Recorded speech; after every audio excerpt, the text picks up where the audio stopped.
Coming up on the County Line, we'll tell you about the repairs one local business is facing after a car backed into it. Plus, Westminster has a unique requirement, and the County Line's Andy Bortz investigates. We're live. We're local. The County Line starts now.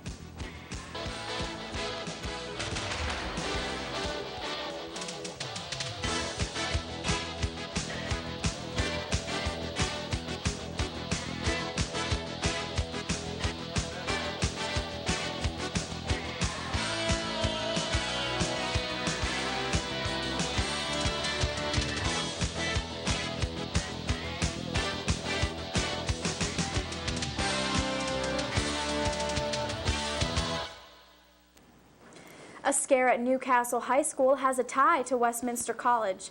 Good evening and welcome to the County Line. I'm Danielle Adams. And I'm Amanda Conway. A New Wilmington man is in jail tonight after sending threatening emails to Newcastle High School.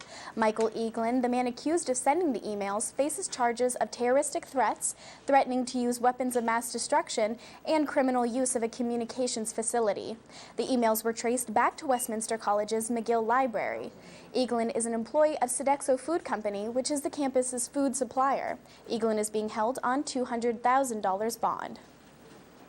A Valant man faces more jail time after pleading guilty to assaulting an 18-month-old girl. Sam Weissel, who was sentenced last week for harming a 3-year-old, now has another 5.5 to 20 years in jail to look forward to, stemming from the recent charges. Weissel was arrested last February on charges of attempted homicide, aggravated and simple assault, reckless endangerment, and endangering the welfare of children. New Wilmington police are investigating the cause of a crash between a car and a local business. The County Line's Alex Hines has more on the tangled story from Flowers on Vine. Terry Patterson is the owner of Flowers on Vine, a florist shop here on Vine Street in New Wilmington. Last week, however, something more than a customer made it into her shop. Tuesday, I was sitting at my desk and I heard a loud crash, and I came out here and I saw a car pulling away from the side of my building. So a lady had backed into the side of the building.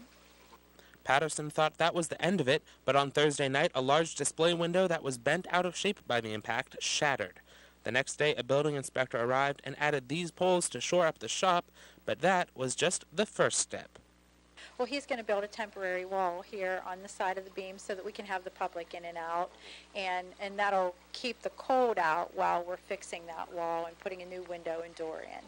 As if the damage done to the store was not already enough, winter weather returned to New Wilmington the night the window shattered, bringing in a whole nother problem that Patterson might have to deal with. Fortunately for her, the biggest damage was to the building itself. Most of her merchandise turned out all right. It was a loud crash, and I had a lot of glass stuff in the window, but not too much of it broke. Fortunately, it was a miracle. Police ruled the crash an accident and are not filing any charges. At Flowers on Vine, repairs are already underway, and Patterson has already reopened her store. In New Wilmington, I'm Alex Hines for the County Line. Television and newspapers aren't the only places you can get your news. The County Line's Jeremiah Patterson brings you the latest headlines from TitanRadio.net.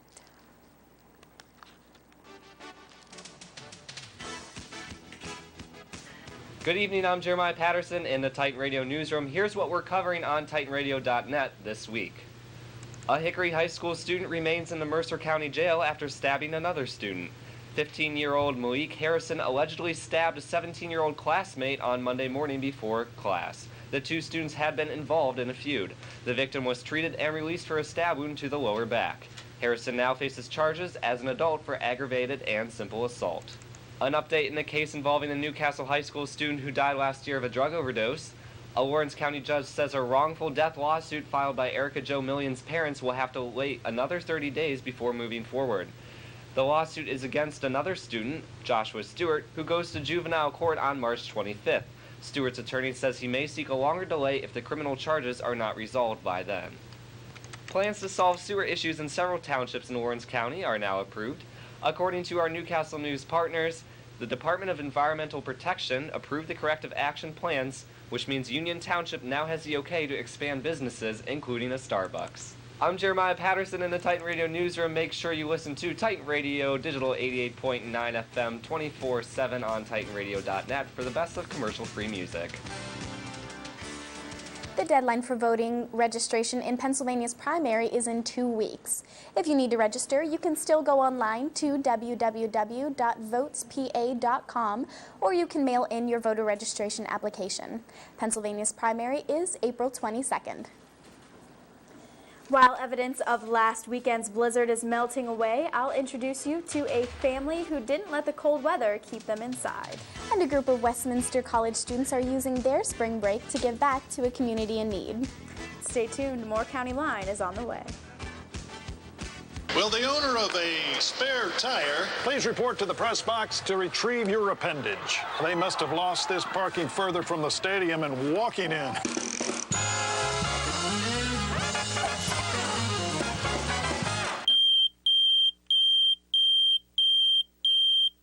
Remember, if there's ever an emergency, we meet here at the bottom of the driveway. And I'll get the emergency disaster kit out of the kitchen. Once we're all together, then we'll decide what to do.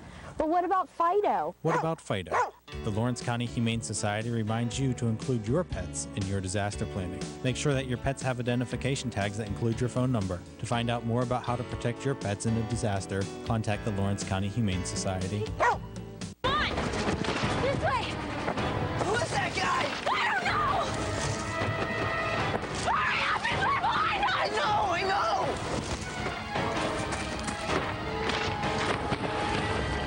Come on, get up! 407 years ago. Think history is a little scary? Then log on to loc.gov and see how much fun it can be. The Library of Congress at loc.gov. What do you got there, Dave? Looks like someone's thunder thighs. They must have lost them playing in the snow with their kids. Let's get back to work.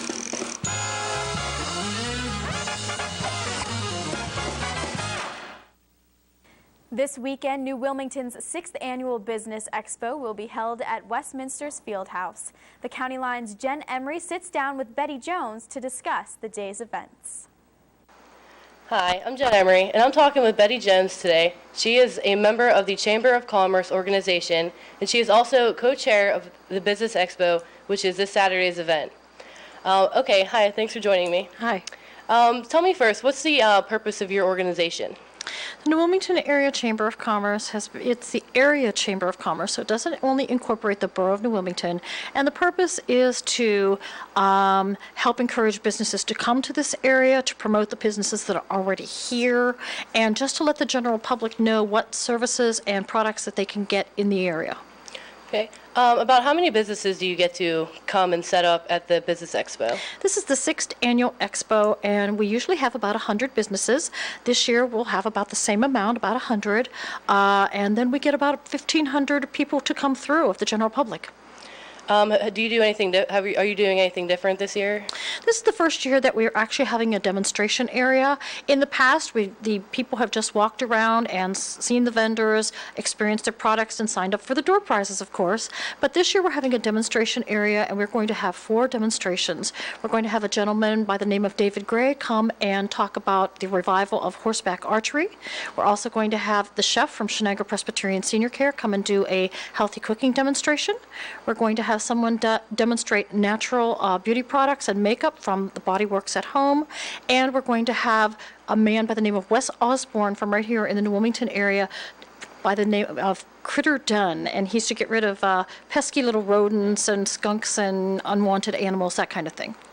Okay. Would you say the turnout of the people that come to the expo, is it because of the free gifts, or they are interested in the businesses? I'd say both. Of course, everybody wants to sign up for the free door prizes and that kind of thing. But in having this for 6 years, if they weren't interested in the businesses and they weren't going and supporting those businesses in the past few years, those people wouldn't be coming back as vendors. So I think it's both. Okay, just to make sure, it's this Saturday from 10 a.m. to 4 p.m. About what time do you normally get there? I get there at 7 a.m. And people can start arriving at 10 a.m. to 4 p.m. General public is welcome, and there is no admission. Well, I'd like to thank you, Miss Betty Jones, for joining me today. Thank you for having me. You're welcome. And stay tuned, there's more County Line on the way.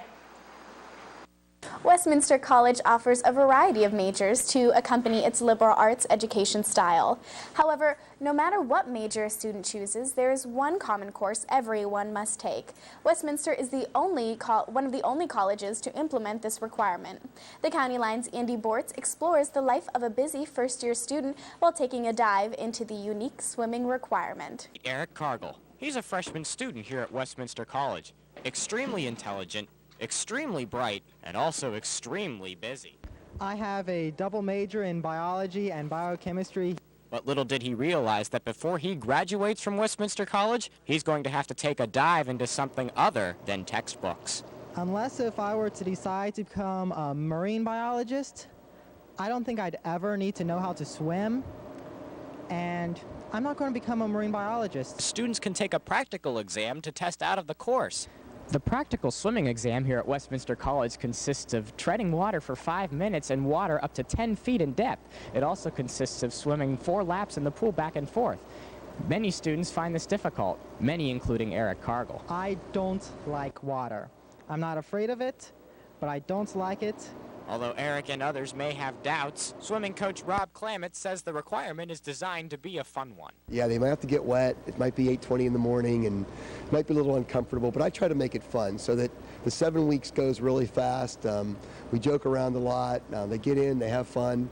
And we have a lot of different levels of swimming here too. I mean, they could take level 1 and just blow bubbles and learn how to float, or they could take the aquatic games class where we just play games all day. The swimming requirement is another one of Westminster College's liberal arts features. And for students like Eric Cargill, although he may not need to know how to swim, wouldn't it be nice just to feel drown-proof? Reporting for the County Line from the Westminster College Natatorium, I'm Andy Bortz. Last weekend's snowstorm dropped about 8 inches of snow in the area. And with spring just a week away, many residents are anxious for the warmer weather to arrive. Every time it feels like spring is upon us, Mother Nature changes her mind again and hammers the area with wintry weather. But the rapid changes in temperature didn't stop local families from sharing a day of fun. Ready? Go!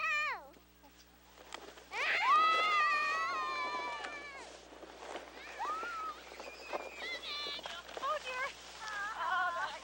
You're going to hit the lump after all. No, you're not. So it's just perfect. 28 degrees is perfect. Bo D'Amicio enjoys bringing his young girls sledding, but he says they can't stay for too long. Oh, about an hour. And I think they've about had it. Too. The little ones, they can't take the cold for too long. Some people say the hike back up the hill keeps you warm. Others have a better way to warm up. You ready for some hot chocolate? All right. Okay, you ready? Yeah. 1, 2, 3. The wait for spring is often a bumpy ride, but local families have taken advantage of the chance to bond. For the D'Amicios, Father really does know best. Did I tell you it was about time? Crying might not help the spring weather arrive any sooner, but families have found that the cold of winter has its advantages. All you can do is grab on and ride the storm until spring decides to arrive. In New Wilmington, reporting for the County Line, I'm Danielle Adams. So, Amanda, have you been out sledding at all since the snow has dropped down upon the area? Actually, I have not. I'm not a big snow person. Like, I like seeing it. I like kind of walking around in it, but I'm not a sledder. I don't really have the clothes for sledding. It's tough when you're at school and you don't have the proper equipment, but I have gone out. It's been a lot of fun. Yeah. Those kids were definitely having a good time out there. That little girl was precious. All the pink, it was so cute. Absolutely. She was adorable. Well, because of the wintry weather, it's hard to think about spring break, but it's right around the corner for us. That's true. When most people think of spring break, it's a time to relax and take a mental break from all the stress of the semester. But for one group here at Westminster College, they chose not to take a break at all. Some people go on tropical vacations for their spring breaks, and some stay home in snowy western Pennsylvania. But for a few Westminster College students, spring break means giving back. Habitat for Humanity is traveling to South Carolina, and advisor Carrie Ann Lasore says it's all about the giving. It is something that started about 15 years ago to challenge high school and college students to do something different for their spring break. Something that would be giving rather than taking time off. This is about a 10 or 11 hour trip down to Mullins, South Carolina. It's about an hour inland from Myrtle Beach. So you get the weather. Well, we hope. Last year we went to North Carolina and everybody thought, oh, we're going south, it's going to be nice and warm. Well, it was beautiful, but it was very chilly. We're going to be staying at Macedonia United Methodist Church. I believe, from what it sounds like, we might be able to even walk to the work site from the church. As in other years, the group is all work, but of course there is some play. You have a full work day Monday and Tuesday, and then Wednesday they give you a half day. So we are driving down to Myrtle Beach and spending the afternoon there. We're going to go out to dinner and then get home at a decent hour so everybody can get sleep and work 2 more full days. In New Wilmington, I'm Amanda Conway reporting for the County Line. They look like they will definitely have a good time down in Myrtle Beach this year, enjoying It'll be all hard work. It will be, but I think Hard the work. beautiful warm weather will definitely help them feel a little bit better about everything. Well, stay tuned to the County Line. More news and, of course, your sports are on the way. And we've got a special from the County Line reporter, Amy Gerber, on the Chapel drama. Stay tuned. I probably shouldn't have shipped the hair.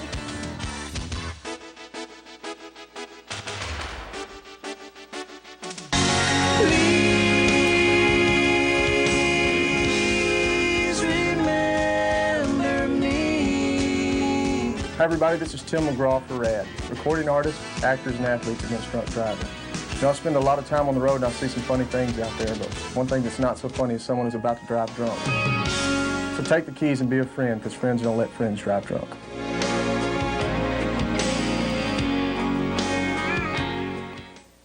So nice out here. Yeah, I used to come out here when I was a kid.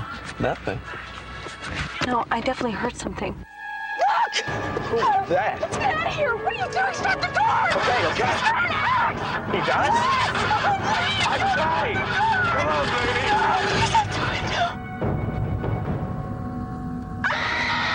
Think history is a little scary? Then log on to loc.gov and see how much fun it can be. The Library of Congress at loc.gov. Properly inflating my tires burns less fuel and saves me money on gas. Yeah, I'm saving Mother Nature from pollution, but more importantly, she saved me $11. Ow! Environmental defense. Get green. By keeping my car regularly tuned, I save money on gas and repairs. That also means cleaner air. You know, feels good to help save the cash, planet. Environmental defense. Get green. For more tips, go to getgreen.com.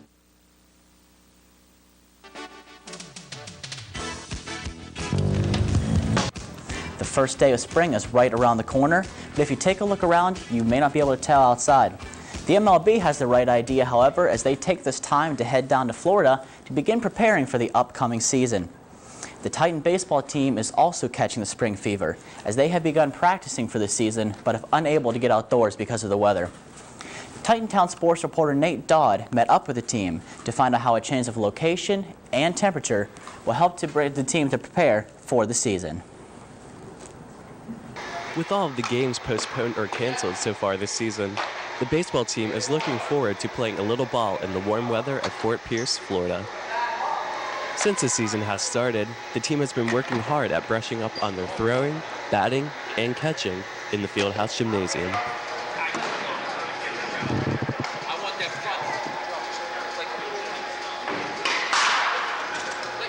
This is the team's 7th year traveling down to the Florida training trip, returning after last year's very successful trip.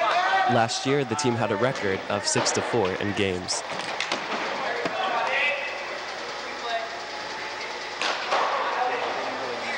The coaches believe this year certain key elements will start the team off in the right direction. This year, the team has 8 returning position players and all but 1 pitcher. The team is led by 3 seniors and 3 juniors. What we need to happen this year for us to be successful is the pitching. Our pitching got to come through for us. We got to need some guys to step up. We got some key veterans back from last year, But for the most part, it's going to be our pitching. Defense and offense is just about the same as last year, and I think we're okay in those departments.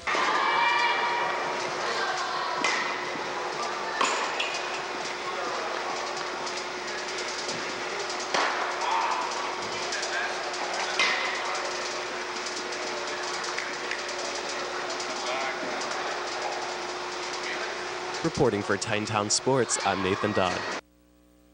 Now, the boys aren't the only ones spending their spring break down in Florida. The Lady Titans softball team will also be making the trip.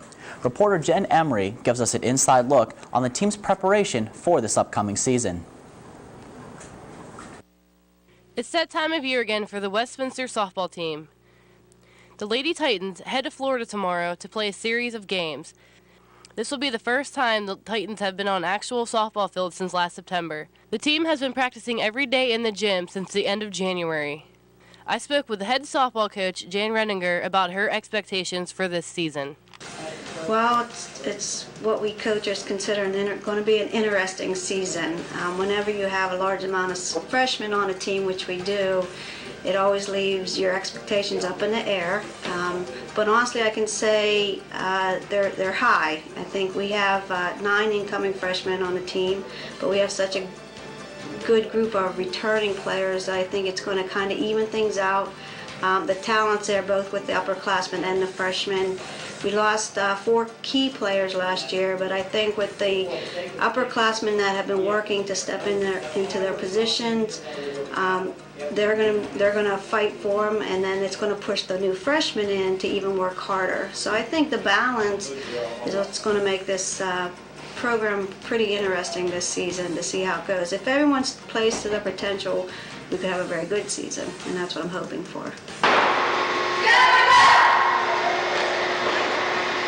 For the County Line, I'm Jen Emery. Also looking for a change of weather are the tennis teams. Both the guys and girls will be making their way to South Carolina this weekend. Both teams will play their first match Sunday at McAllister, located on the Hilton Head Island. The girls begin match play at 11, while the boys will take the court at 11:30. Now, the NCAA teams aren't the only ones thinking playoff time in the month of March. There are still some local high school teams trying to keep their playoff hopes alive. The boys of Kennedy Catholic were in action Wednesday. The Golden Eagles would fall short, however, losing to Sarah Catholic in overtime, 78-76. And the Steeler girls of Farrell were trying to extend their playoff run, but unfortunately they would be upset by Mount Alvernia, 56-53. And now it's time for extra innings. The Pen swept the season series against Buffalo Sabres last night as they peppered the goal all night with shots. They won the game 7-3 and moved into first place in the Atlantic Division, 1 point over New Jersey, and also claimed a share of the lead in the Eastern Conference with Montreal. Story of the game, however, was Chris Menard. Recently called up, scored his first NHL goal of his career. And now into football news. #1 recruited high school quarterback in the nation is still undecided about where he wants to go to college. Jeanette's Terrell Pryor is still stuck on his top picks: Ohio State, Michigan, Oregon, and Penn State. And while most people are thinking, he may follow Rich Rodriguez to go to Michigan or Ohio State, Pryor says not rule out Oregon. He will be flying out there recently to take a look at the facilities.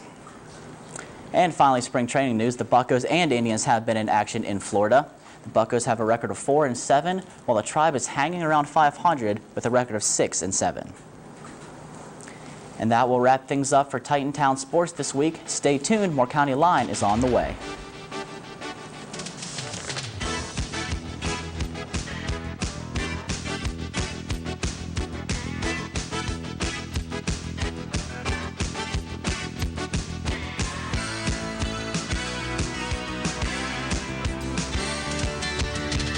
Batteries in the flashlight. Okay, you know what? That guy? Look. Okay, girls, at 3 o'clock. What is he looking at? They're looking at us. What do you think? Oh, that's so obvious. Captain Obvious has scored again. Open your window. Say something. Oh, he's rolling his window down. Hi. Hi. Hey, guys. Hi.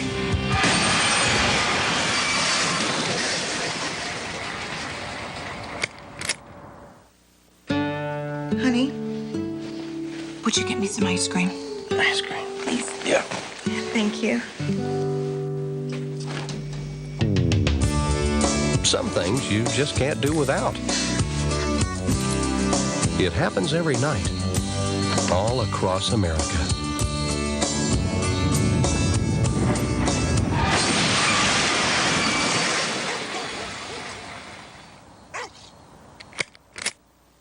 No one wants to be in debt, but the truth is that most of us are. For 51 years, Consumer Credit Counseling has been in the business of helping people find their way out of debt. The professionals at Consumer Credit Counseling want to help you move on with your life. With their local office in Sharon, it's easy to get started. Visit their website, cccservices.com. That's CCCservices.com. Consumer Credit Counseling, financial help in any crisis. You can control your debt. Consumer Credit Counseling will show you how.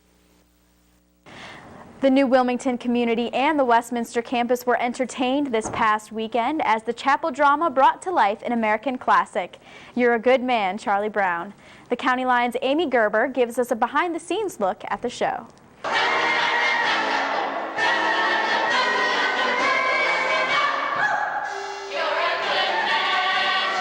Some have been doing this for years. For others, it's brand new. My roommate actually got me into doing chapel drama. I've never sang or danced in my life, so this is kind of a first for me. Put the two together and they put on a great show. This year's chapel drama was You're a Good Man, Charlie Brown. It combined a lesson and a good time while bringing the characters to life. I think Charlie Brown just teaches you to respect everyone, and just a nice, musical about getting along and being happy. And nothing makes Linus happier, we found out, than his blanket.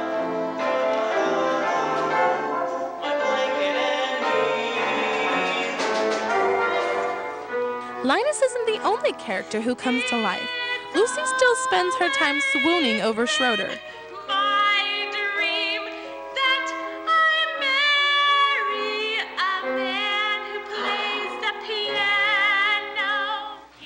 The drama didn't even forget about Snoopy as he makes his entrance. He emits a terrifying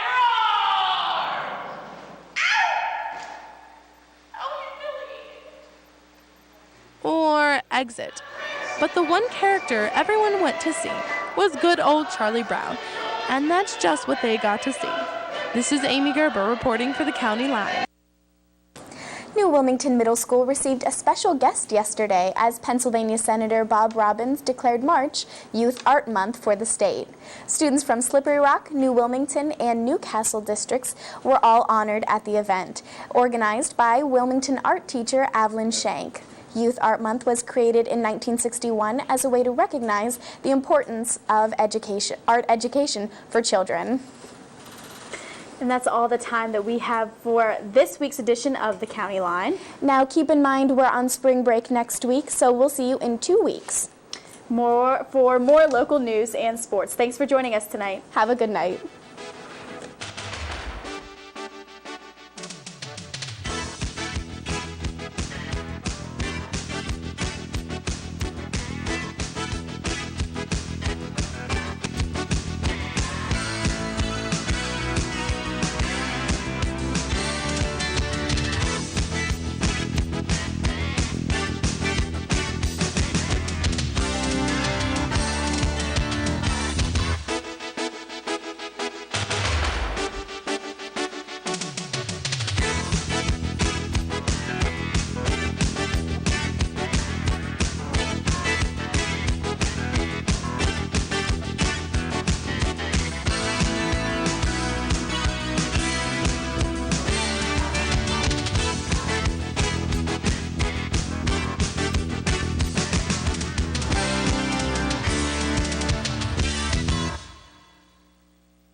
Senate, then we have the House, and then we have the White House. So this is the Senate component anyway. Let me give you the details. First of all, it gives tax breaks to businesses, and this includes money-losing home builders. And then for homeowners, a couple of things. The bill raises the limit on mortgages backed by the Federal Housing Administration to $550,000. It also gives a $7,000 tax credit to people who buy foreclosed homes. It pays for foreclosure counseling, and there's a tax deduction for property tax payments. Now, one provision which would have let bankruptcy judges change the mortgage terms for troubled borrowers was dropped. So that's the Senate bill in a nutshell. Critics say, though, it